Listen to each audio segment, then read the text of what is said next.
How are you? Welcome to Comic Kong, and today we'll be looking at the Marvel superhero, villain, anti-hero, whatever, Venom. Venom once had to infiltrate a nunnery to catch a criminal. As a result, he disguised himself as a nun. Now, you might be wondering to yourself, why didn't he just disguise himself as a priest? And the answer is... no idea. And that is the first of 100 facts about Venom. Let's dive in.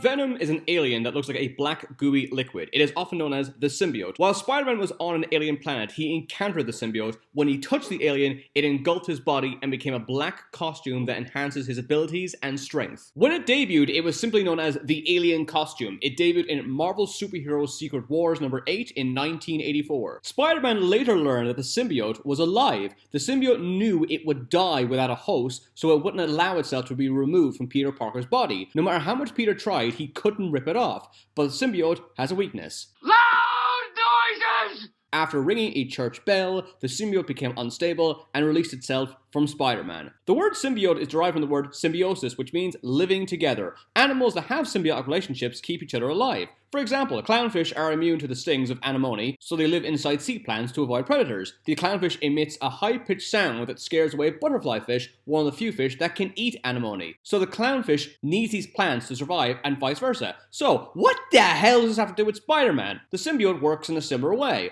Although it makes Spider-Man stronger, it expects something in return. You see, the symbiote is a parasite that needs Spider-Man's energy to survive. This gives Spider-Man an incredible urge to attack, kill, and eat to feed the symbiote. When Spider-Man realized this, he decided that he had to get rid of the costume. Although several people have bonded with Venom, the most famous person is Eddie Brock. He debuted in Web of Spider-Man number 18 in 1986. The story was called The Long Journey. Eddie Brock was a reporter for the Daily Globe. Brock invented a story where he revealed the identity of the supervillain Sin Eater. After the story was published, Spider-Man caught the real Sin Eater, proving Brock's story false. This got Brock fired, and he blamed Spider-Man for ruining his life. Soon after he lost his job, Brock decided to take his own life. He went into a church to pray for forgiveness for the sin he was about to commit. However, he happened to walk into the same church where Parker left the symbiote, and the two merged into one being, Venom. Venom debuted in Amazing Spider-Man 299 in 1988. When the symbiote merged with Brock, it gave him all of Spider-Man's powers and memories. As soon as Brock bonded with the symbiote, he instantly knew Spider-Man's true identity. At first, loud noises sounds like a pretty silly weakness for Venom. Just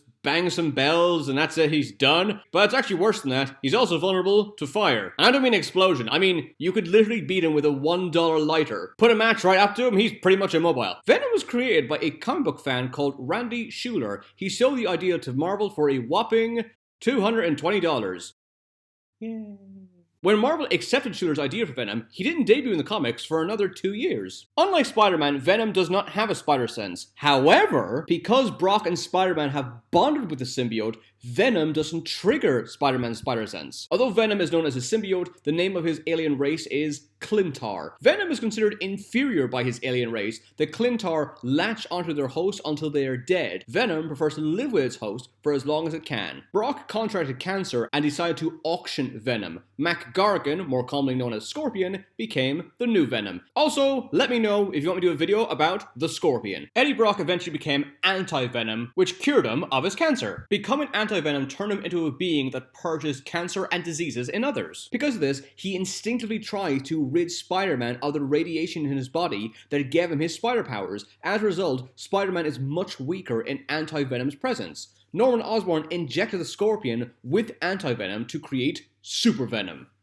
That's a lot of Venoms. To save Eddie Brock's girlfriend's life after being shot, he allowed the symbiote to bond with her. It consumed her mind and turned her into She-Venom. Venom can use his suit to create wings, allowing him to fly. In an alternative universe, Peter Parker retired as Spider-Man and had a kid called May. May grew up to become Spider-Girl. The Norman Osborn of this reality cloned May and bonded her with a Clintar called Mayhem. Venom became so popular that the Marvel writers realized they couldn't have the character killing people left, right, and center. center. Although being exposed to a symbiote like Venom tends to make the wearer instinctively drawn to violence, they rewrote it so it said Brock learned how to keep his cool while wearing the symbiote, and he became an anti-hero rather than a full-on villain. Now, making Venom an anti-hero is a bit of a problem because the symbiotes repeatedly say that they eat brains. So how does Venom survive if he doesn't do that? To get around this, one story explained that the nutrition that Venom consumes from eating brains can also be found in chocolate. When Venom became an anti-hero, he also turned into a chocoholic. The Life Foundation is an organization that believes nuclear holocaust is inevitable. To prepare for it, they wanted their soldiers to bond with symbiotes like Venom to make them unstoppable. When the Life Foundation learned that Venom produces asexually, they kidnapped him and imprisoned him until he gave birth. Most Spider-Man fans know that Carnage is a spawn of Venom. However, Venom originally had 6 offspring: Carnage, Scream, Agony, Phage, Lasher, and Riot. 4 spawns of Venom merged together to become Hybrid. However, Hybrid, unlike most symbiotes, is not malevolent. Hybrid latches onto evil people and encourages them to be good. Another symbiote, Payback, bonded with a S.H.I.E.L.D. agent called Mavis Trent. Unlike her symbiote siblings, Payback is powered by joy, not violence. The most dangerous symbiote is Zizix. He is in the top 5 most dangerous beings in the galaxy. Although Eddie Brock was very religious before bonding with the symbiote Venom, he is now an atheist. In recent comics, Venom has bonded with Bruce Banner. The first thing he said after fusing with the symbiote is, "We are Hulk." While battling Carnage, he cried out, "Venom Smash." That's just way too much fan service. Wolverine calls Venom goo. There's an alternative comic where Venom possessed the Punisher. Eddie Brock was a bodybuilder before he merged with Venom. In his physical prime, he could lift a whopping 700 pounds. However, as Venom, he can lift 11 tons. Eddie Brock can fight as Venom unconsciously. He can even do this when he's asleep. Venom can drain the life energy of others to boost his own strength. Eddie and Peter Parker are the only people to have bonded with 3 symbiotes. Originally, Venom was meant to be an invention of the leader of the Fantastic Four, Reed Richards. Venom can survive underwater indefinitely. When Venom debuted, many people saw Eddie Brock as Spider-Man's evilest villain. However, Eddie Brock was actually a really nice guy before all this happened. He just suffered a string of really bad luck and then got corrupted by the symbiote. Many readers believe that when Peter Parker rejected the Venom suit, the next person to bond with it was Eddie. However, it was recently revealed that Venom bonded with Deadpool after it left Peter Parker. Venom has unlimited webbing. His web can fire up to 70 feet and will dissolve after 3 hours. The webs are incredibly durable and can lift 125 pounds per square millimeter. He is voiced by Hank Azaria in the 1994 animated series, Spider-Man. Why don't we introduce you to our better half? We call ourselves Venom. Hank Azaria is best known for playing about 500 different characters in The Simpsons. Venom can slice off parts of his body and then mold this limb into a weapon like a dagger or a sword. Many people who haven't read the comics assumed Eddie Brock became Venom immediately after Peter Parker got rid of the symbiote. Although this is accurate chronologically, Venom didn't appear until 3 years after Parker removed the symbiote. Venom was supposed to be female. The Venom symbiote once took over a Tyrannosaurus Rex. Yeah, in case you didn't know, there's T-Rexes just nipping about in the Marvel Universe. Bullseye, who's known as the assassin who can turn any object into a lethal projectile, was fighting Venom and hurled a poodle into Venom's eye. It is often said to be the most ridiculous thing Bullseye has ever thrown. Venom was, really mad. Venom can absorb bullets. Venom can blend into any background. Venom is black and white. Originally, he was going to look black and red. Venom has the ability to shapeshift. A chunk of Venom disconnected from the rest of the symbiote and merged with a woman to become a new symbiote called Mania. Each generation of symbiote is stronger because they absorb the abilities from the previous symbiotes. This is one of the reasons why Venom's offspring, Carnage, is so powerful. The main Venom outside of Eddie Brock is Eugene Thompson, better known as Flash Thompson. Flash was friends with Peter Parker in school. When they entered high school, Flash became a popular jock, while Peter was seen as a geek. Because Flash wanted to stay popular, he bullied Peter Parker throughout high school, calling him Puny Parker. Ironically, Flash was the biggest fan of Spider-Man and was one of the first people in the country to start his own fan club.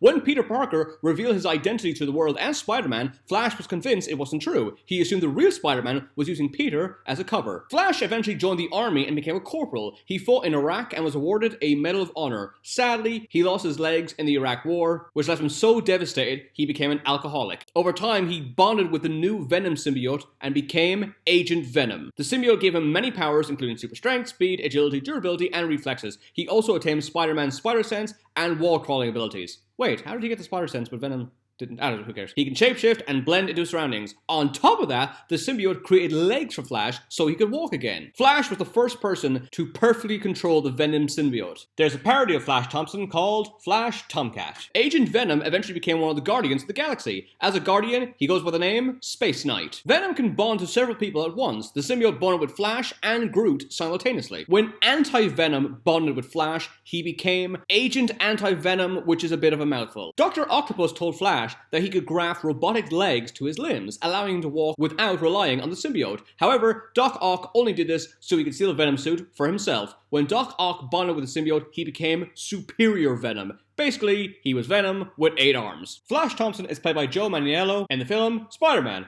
Most people don't recognize him because this was before he became all of the muscles. Venom once bonded with Rocket Raccoon. He was terrifying, but cute. IGN performed a poll of the top 100 greatest comic book villains and rated Venom at number 22. Although Venom is now an anti-hero, some fans are really annoyed by this decision because they wanted to see Venom become a villain again. To get around this, the writers decided to make the symbiote bond with another character called Lee Price. Price is a murderous gangster, and his character was devised to harken back to Venom's villainous ways when he debuted. Price has most of the same powers as Venom. Unlike Venom and other symbiotes, Price cannot be separated from his symbiote, making him far more dangerous. Nowadays, he is known as Maniac. Wait, if Flash Thompson's Venom and Lee Price is Maniac, then who's Eddie Brock nowadays? In modern comics, he usually merges with a symbiote called Sleeper. Not only does Sleeper have most of the same powers as Venom, but it can excrete a chemical that will incapacitate anyone nearby. During the Millennium, Marvel created a separate reboot for modern audiences called Ultimate Marvel.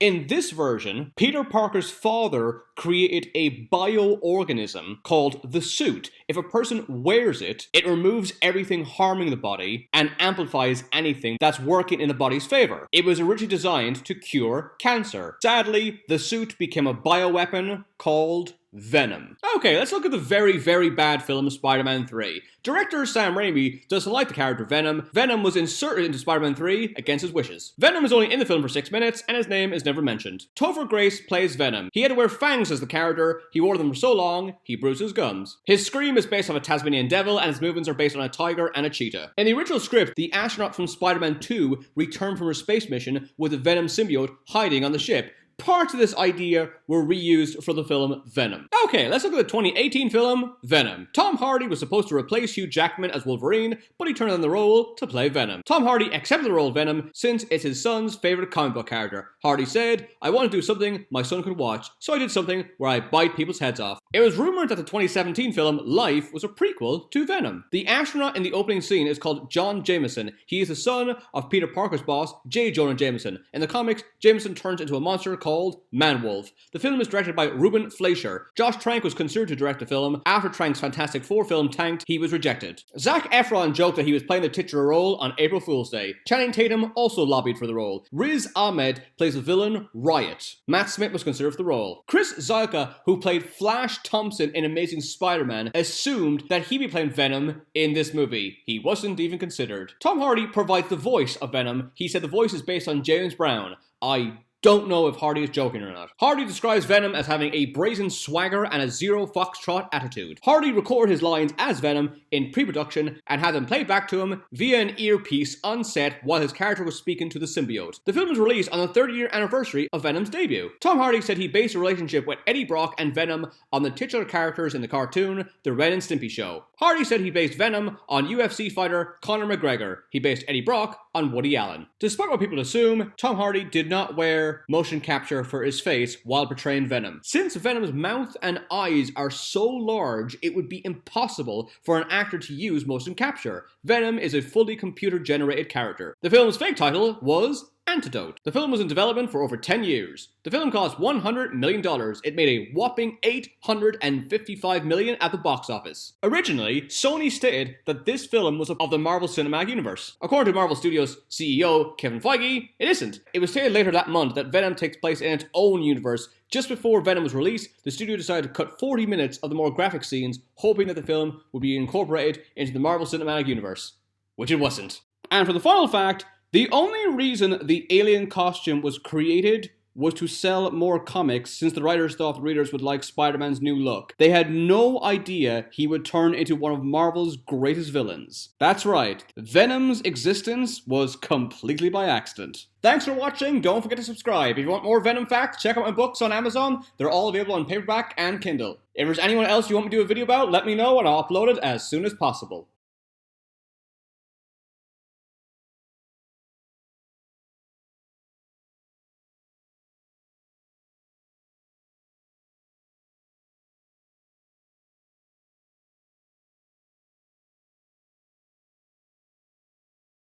Spider-Man and Venom have been forced to team up several times, usually against Carnage.